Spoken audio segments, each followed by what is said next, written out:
ဒီနေ့28ရက်3လ2020ဟုတ်ပါဗျာနော်တော့ကမိုင်းတော့ဗမ်းပြီး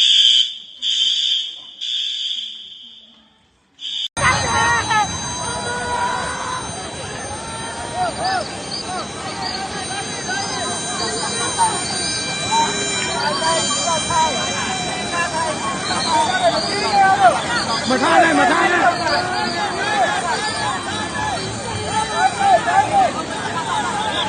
ဘာကွာနဲ့မနိုင်မနိုင်